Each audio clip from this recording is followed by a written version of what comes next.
When I filed for divorce, my daughter clung to her father's neck, crying, "Bad mommy. I hate mommy. If you divorce daddy, I'll stay with him and let you grow old alone." In my past life, I ignored her childish threats and fought for custody. I raised her with all my heart. Still, she resented me until the day I died. On her wedding day, she invited her father's mistress on stage, thanked her for taking him out of a failed marriage, and called her mom. I stood there, humiliated. When I opened my eyes again and saw that same little face, I no longer felt the urge to fight. "Fine. I don't want an unlikable child anyway," I said coldly. Jack was stunned. "What nonsense are you saying in front of the child?" he snapped. I looked straight at Annie, hiding in his arms. "She doesn't want to stay with me, and I don't want her either." Annie's tantrum froze. Then she screamed louder. "Bad mommy. I hate you." Jack tried to calm her. "She's just joking, sweetheart. Mommy carried you for 9 months. Of course she loves you." Annie looked at me, waiting. But I didn't flinch. I didn't say a word. Jack glared. "You want a divorce, and now you don't even want your own child? Are you still a mother?" I answered flatly. "Wasn't she the one who said she didn't want me first? I'm respecting her wishes." Annie's face twisted. "You're the one leaving first. If you care about what I think, why are you still divorcing? You want to make me a child without parents." In my past life, I explained gently. "Your father had another woman. That's why I'm leaving." But she had stared at me with disgust. "Maybe it's because you're not good enough, so daddy needed someone else. My classmate's mom is perfect. Her dad would never cheat. You're not good enough. I don't want you either." Those words shattered me. I had given her everything. My time, my energy, my love. I thought one day she would understand. So I kept loving her more, hoping she'd see it when she matured. But she never did. On her wedding day, she thanked her stepmother, calling her mom. The 3 of them embraced on stage. I stood below like a stranger. Back in the present, Annie looked scared. "I didn't say anything wrong. We should stay together." I scoffed. "Your dad begged me not to divorce because he cheated. Divorce doesn't benefit him. In my past life, I made too many concessions just to keep you. I gave up everything, cash, company, pride. Not this time. I can give up the child. But the money? I'll take it all." Jack's face turned red when I exposed him in front of Annie. "Have you no shame? You had the face to do it. I have the face to say it." Then I asked Annie, "Even so, do you still want to stay with your dad?" She hesitated. Jack squeezed her hand. She looked up and said firmly, "Yes. Of course. Jack's perfect daughter." I turned and left without looking back. At my apartment, my mother called. "Did the divorce go through?" "No. I'm drafting a new agreement." "You're not giving up the company again to keep Annie, are you?" she asked. "No. This time, Jack leaves with nothing. And if Annie disagrees, she can go back to the Jiang family," I said coldly. "This time, I'll only cherish what's worth cherishing." Days later, I drove to an orphanage in a nearby state. I asked for Lily. "She's at a math competition," the director said. Then she handed me a photo, a thin girl with bright, spirited eyes. In my past life, when I was 46 and dying of liver cancer, Lily, an orphan I had sponsored, came to care for me. She bathed me, fed me, read to me, even used her savings for my treatment. She said, "Without your help, I wouldn't have been able to keep studying. Let me repay you." How ironic. The daughter I raised turned on me, yet a stranger repaid me with love and kindness. The director smiled. "If you're serious about adopting Lily, I'll call when she's back. She's very sweet, just a bit older than most adoptees." "I don't mind," I said. Before going home, I went to the mall. I'd asked the director for Lily's measurements and bought clothes and shoes. I chose styles Annie used to like, thinking all little girls were the same.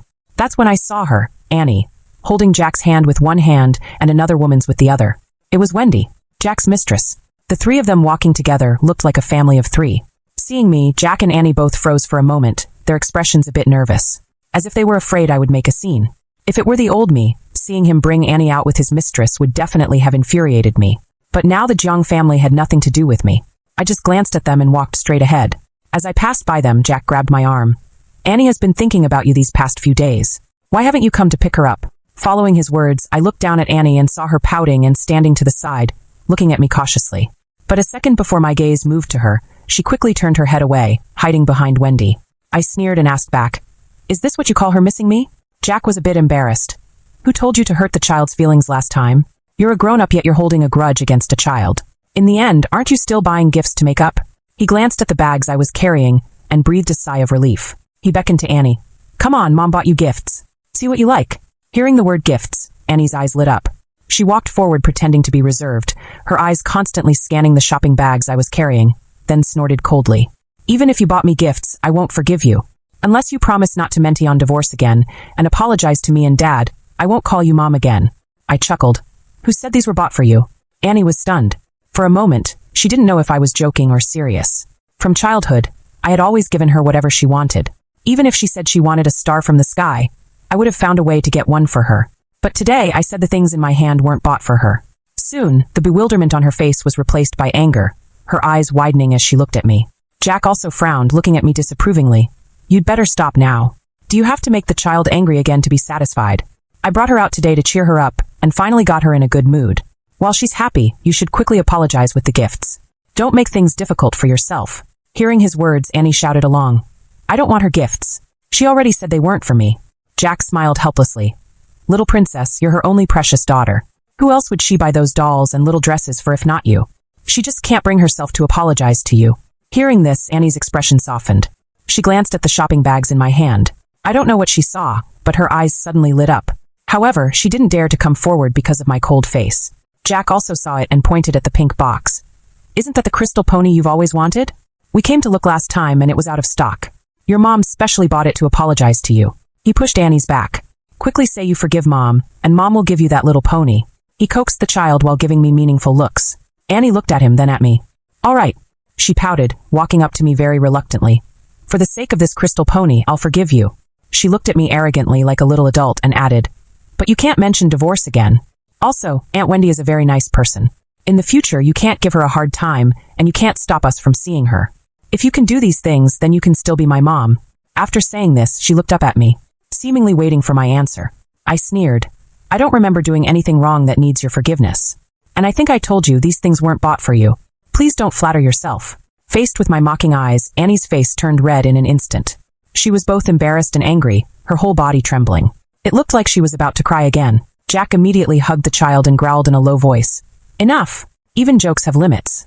You say these things weren't bought for Annie, then who did you buy them for? Annie is your only child. If not for her, who else could they be for? At this point, Wendy, who had been standing aside, also came over. Annie's mom, if you've done something wrong, you should apologize promptly. Don't lie to the child because you're embarrassed. Annie is such a good girl. If she were my daughter, I would dote on her endlessly. How can you bear to make her cry? As she spoke, she sighed. She gently patted Annie's back. Annie, be good. It's just a little pony. Aunt Wendy can buy one for you too. Annie's face finally looked better. She nodded while sobbing, hugging Wendy very affectionately. I pulled at the corners of my mouth and didn't say anything. This toy pony in my hand was a limited edition from a luxury brand. Without a VIP consumption record in the millions, one wouldn't even have the qualification to buy it. Buy it? What could she use to buy it? Her life. I coldly watched the father and daughter who were moved to tears by her words, finding it all ridiculous. They usually used my VIP card to sweep through high-end shopping malls, visiting luxury stores as if they were going home. But they never said a word of thanks to me. Now they've learned to be grateful. I had no interest in watching their performance anymore, and turned to leave. Sure enough, an hour later I received a call from the store clerk. Ms. Rachel, your husband and daughter want to use your VIP privileges to purchase a crystal pony pendant. But since they didn't bring the VIP card, and you just bought an identical one, I wanted to confirm if I should grant them access? I raised an eyebrow. No, and never again in the future. The clerk had put the phone on speaker. My cold words were like a resounding slap across the faces of those three people. Even through the phone, I could imagine their red, embarrassed faces. In the background, I could hear Annie crying and making a fuss. Wendy's soft voice came through. Ms. Rachel, I just wanted to buy Annie a gift. Then go ahead and buy it. She choked for a moment. But that pony requires accumulated VIP consumption privileges, which I don't have. What does that have to do with me? I chuckled. After saying that, I hung up the phone. 3 days later, the orphanage director called to say Lily had finished her competition. If I hadn't changed my mind, I could bring the documents over to sign the contract. That afternoon, I drove to the orphanage again. Besides bringing the necessary adoption materials, I also bought a lot of stationery and toys that children like. Seeing this, the orphanage director smiled from ear to ear and organized the children to line up and come forward one by one to receive gifts. The little girl walking at the very back was wearing a school uniform that had faded to white. The sneakers on her feet were frayed at the edges. Her hands hanging at her sides were tightly clenched, her doe eyes looking at me curiously, yet warily. I smiled and waved at her. She pressed her lips tightly together, not moving. The director patted her shoulder. Only then did she shuffle over. By now I had given out all the gifts. The table was empty, and a look of disappointment flashed across Lily's eyes. But soon her eyes lit up again, because I took out a new school bag from the car, filled with new stationery and notebooks. There were also 2 math competition books. I gently stroked her dry hair. I heard from the director that you like math the most, so I bought you 2 books. Do you like them? Lily touched the school bag, then touched the books. Her little face was flushed with excitement. She looked up at me and said in a small voice, Thank you, I like them very much. Seeing her like this, I knew I had chosen the right gifts. Before leaving home, I had originally wanted to bring the princess dress and Barbie doll I bought at the mall that day. But then I remembered that in my previous life, when Lily was taking care of me, she said that when she was little, she envied other children the most for having new school bags to carry and parents to buy them books. She only had second-hand or third-hand school bags passed down from the older kids at the orphanage. If she wanted to read books, she could only go to the library and sit for an afternoon. When she came across content she liked, she would copy it down with pen and paper. When she talked about these things, there was only a faint regret in her eyes. No resentment, no dissatisfaction. But given another chance, I wanted to give her the best. After giving out the gifts, the director helped me and Lily complete the adoption procedures. Before signing, she patiently looked at Lily. Are you willing to go home with Rachel? Lily carefully glanced at me, then nodded with a red face. I brought Lily back to the apartment near my company. The apartment had a 2-bedroom layout. The second bedroom had previously been converted into a study. After deciding to adopt Lily, I had someone come and make some slight modifications. The bookshelves and desk were kept, and a bed was added. It was perfect for her to study. Having her own room for the first time, Lily's eyes turned red. She hugged my waist and choked out a mom. The next day, I took Lily to the police station to change her name. It was changed to Lily Song. During the remaining month and a half of summer vacation, Lily and I were almost inseparable. When I went to work, I would bring her to the company. I would handle work while she sat at the side table doing exercises. This period of getting along made our relationship grow closer day by day. Under my guidance and doting, Lily also learned to act coquettishly with me. Life was getting better and better. If it wasn't for Jack's phone call, I would have almost forgotten about him. Since I refused to grant them VIP privileges last time, Jack and Annie hadn't sent me a single message. But their social media updates were more frequent. Every day they were either going to amusement parks, zoos, or aquariums.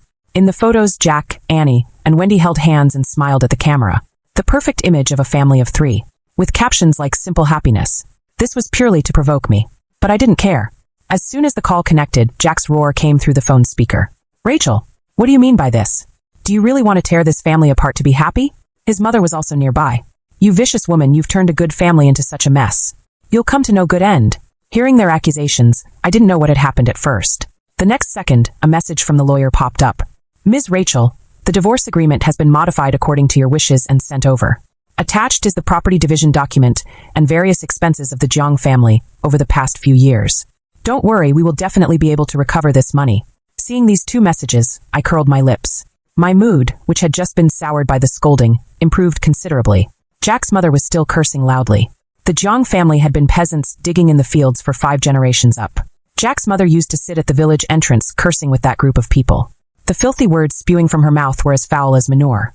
I muted the phone and placed it face down on the table. 10 minutes later, I hung up directly. After a while, the phone rang again. Let's talk. This time Jack's attitude was much better. Talk about what? I asked. I don't think we need to get divorced. His tone was stiff. Look, Annie is still so young. She needs a father right now. Your insistence on divorce will really hurt her a lot. As if to prove his point, Annie's crying sounded from the side. I want daddy. I want daddy. Jack pretended to sigh. See? Annie really can't do without me. I know you mind about Wendy. I won't see her anymore if that's what it takes. At this point, Jack's mother finally couldn't help but take over the phone. Annie's mom, you can't just think about yourself. You're a mother now, you should put the child first in everything. Which man doesn't fool around a bit these days? Our Jack is successful and handsome. It's normal for young girls outside to like him. Besides, if you really get divorced, our Jack can easily find a younger and prettier girl than you. You, a divorced old woman, will find it hard to remarry. As she spoke, she put the phone to Annie's mouth and asked, Annie, do you want a new daddy? Annie cried loudly. I don't want to. I don't want a new daddy. Listening to the Jiang family's self-directed and self-performed drama, I found it amusing. Seeing that they had performed enough, I spoke up carelessly. Haven't you misunderstood something? I never said I wanted custody of Annie, did I? Why don't you read the agreement carefully before coming to talk to me? The 3 people on the other end of the phone were stunned simultaneously. Then came the sound of Jack frantically flipping through the agreement. He had only seen that I not only wanted him to leave with nothing, but also wanted to recover all the Jiang family's large expenses over the past few years. In a fit of anger, he had called directly to question me. He hadn't carefully looked at the issue of Annie's custody at all. It wasn't until now that he saw that line of small print. At the strong request of Jack and Annie, I, Rachel, voluntarily give up custody of Annie. Jack's eyes nearly popped out. How could you be willing to give up? I sneered. Isn't this exactly what you wanted?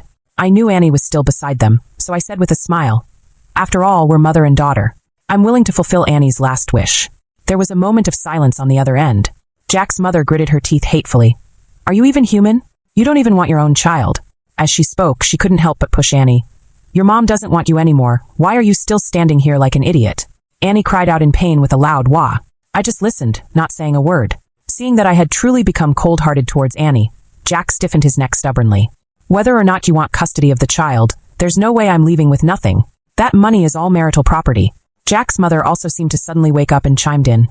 Right. That money is marital property. What right do you have to demand my son leave with nothing? If anyone's leaving with nothing, it should be you. A woman like you taking so much money would just be benefiting other men. Shameless. After saying this, they hung up the phone with a bang. Lily heard the commotion from her room and came out to ask what had happened. I said it was nothing, then patted her head. Have you prepared everything you need for school? She nodded. It wasn't until school was about to start that I realized Lily and Annie were actually at the same school. I originally wanted to transfer Lily to a different school, but considering that this school had very good teaching resources and the teachers really valued Lily, I gave up on the idea. Besides, Lily was a grade above Annie, so they weren't on the same floor. So I thought there shouldn't be any problems. But less than a month after school started, I received a call from Lily's homeroom teacher. Someone at school said Lily had stolen something.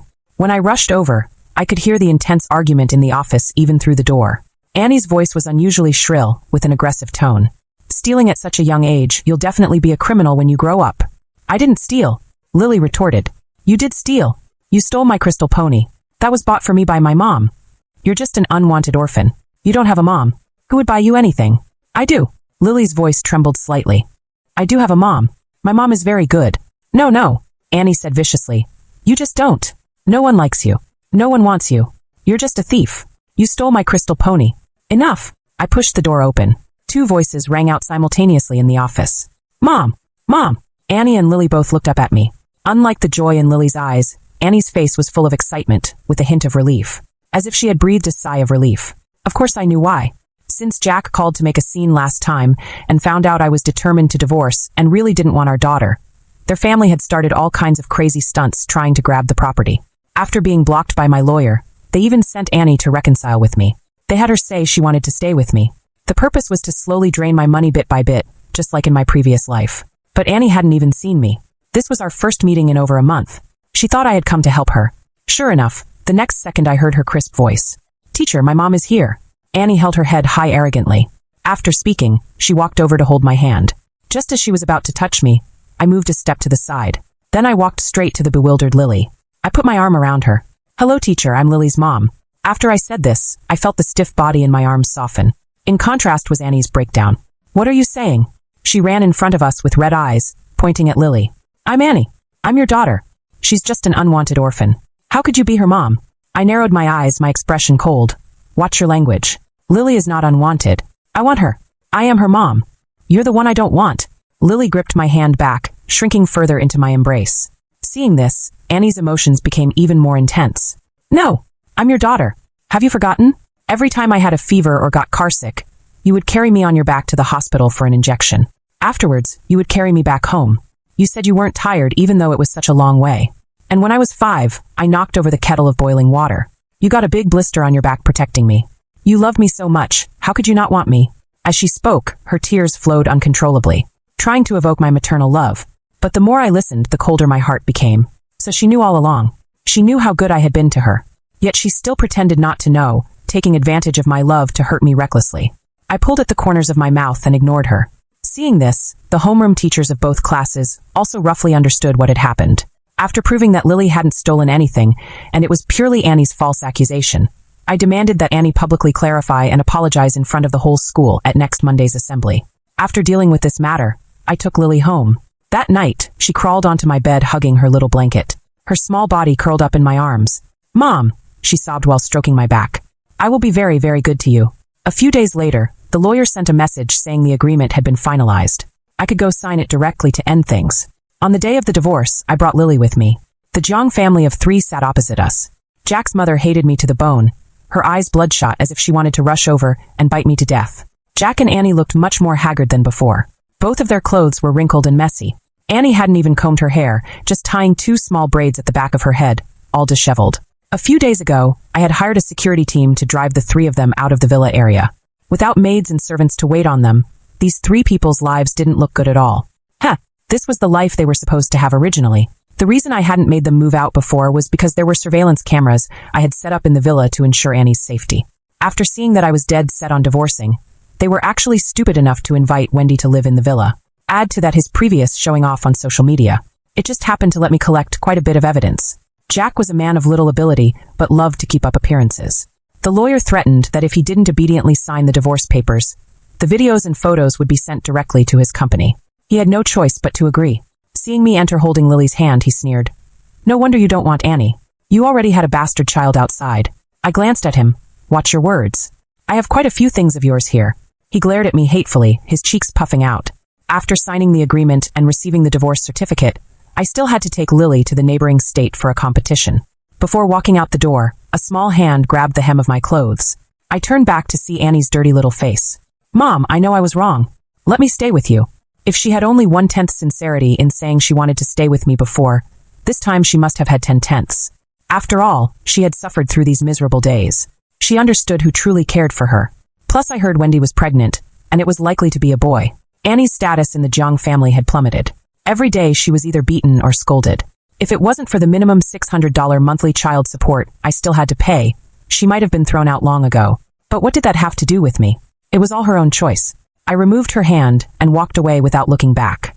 Behind me came the sound of Annie's cries and Jack's mother's beating and scolding.